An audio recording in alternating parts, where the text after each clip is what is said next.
एक घना जंगल था जहाँ एक खतरनाक शेर रहता था। कौआ, सियार और चीता उसके सेवक के रूप में हमेशा उसके साथ रहते थे। शेर रोज शिकार करके भोजन करता और ये तीनों उस बचे हुए शिकार से अपना पेट भरते थे। एक दिन उस जंगल में एक ऊंट आ गया जो अपने साथियों से बिछड़ गया था। शेर ने कभी ऊंट नहीं देखा था।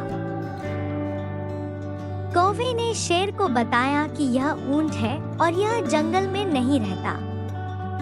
शायद पास के गांव से यह यहाँ आ गया होगा। आप इसका शिकार करके अपना पेट भर सकते हो। चीता और सियार को भी कौवे की बात अच्छी लगी। तीनों की बात सुनकर शेर ने कहा कि नहीं, यह हमारा मेहमान है, मैं इसका शिकार नहीं करूंगा।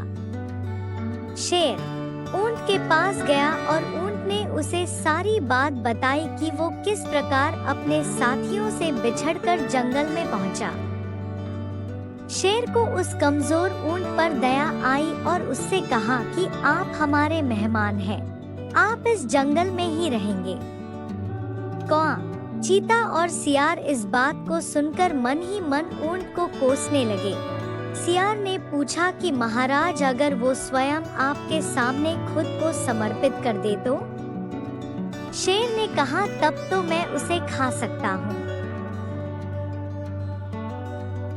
फिर सियार ने कौवे और चीते के साथ मिलकर एक योजना बनाई और ऊंट के पास जाकर बोलने लगा कि हमारे महाराज बहुत कमजोर हो गए हैं, उन्होंने कितने दिनों से कुछ नहीं खाया है।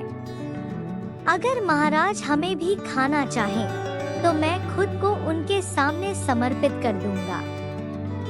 सियार की बात सुनकर कौआ, चीता और ऊंट भी बोलने लगे कि मैं भी महाराज का भोजन बनने के लिए तैयार हूँ।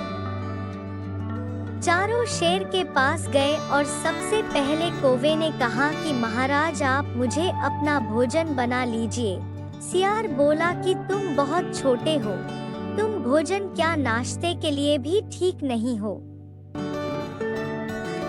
फिर चीता बोला कि महाराज, आप मुझे खा जाइए। तब सियार ने कहा कि अगर तुम मर जाओगे तो शेर का सेनापति कौन होगा? फिर सियार ने खुद को समर्पित कर दिया।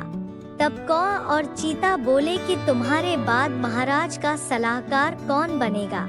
जब तीनों को शेर ने नहीं खाया, तब ऊंट ने भी सोचा कि महाराज मुझे भी नहीं खाएंगे, क्योंकि मैं तो उनका मेहमान हूँ। यह सोचकर वाय भी बोलने लगा कि महाराज, आप मुझे अपना भोजन बना लो। इतना सुनते ही शेर, चीता और सियार उस पर झपट पड़े। इससे पहले कि ऊंट कुछ समझ पाता, उसके प्राण शरीर से निकल चुके थे और चारों उसे अपना भोजन बना चुके थे। कहानी से सीख। इस कहानी से हमें यह सीख मिलती है कि हमें बिना सोचे किसी की बातों में नहीं आना चाहिए।